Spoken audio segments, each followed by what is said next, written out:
3 વર્ષ પહેલા હીરાભાઈ સોલંકી કે જે રાજુલાના ધારાસભ્ય છે એમણે પણ પોલીસને ચીમકી આપી હતી અને બોલીને ગયા હતા કે અહીંથી તમને ધમકી આપીને જાઉં છું કે તમારા પટ્ટા ઉતરી જશે. ત્યારે આ બધા ક્યાં હતા એ આપના માધ્યમથી પૂછવા માંગુ છું. પોલીસને એટલું બધું લાગી આવે છે, ખુદ હર્ષ સંઘવીને કે જે ગૃહમંત્રી છે ગુજરાત રાજ્યના અને નાયબ મુખ્યમંત્રી છે એમને પણ એટલું બધું લાગી આવે છે. તો હું પૂછવા માંગુ છું કે જ્યારે ગુજરાતમાં આટલો બધો દારૂ વેચાય છે ત્યારે તમને કેમ નથી લાગી આવતું? આટલા બધા પોલીસવાળા છે એમને કેમ લાગી નથી આવતું કે અમે લોકો દારૂબંધીના નામે આટલો બધો ગુજરાતની જનતા સાથે તોડ કરીએ છીએ?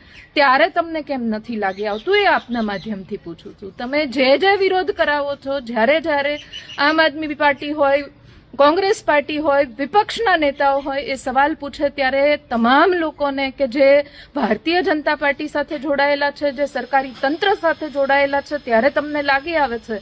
પણ આ જ વાક્યો જ્યારે ભારતીય જનતા પાર્ટીના આગેવાનો બોલે છે ત્યારે તમને નથી લાગી આવતું. ત્યારે તો તમે સામેથી પટ્ટા ઉતારીને કાઢવાની તૈયારી બતાવો છો.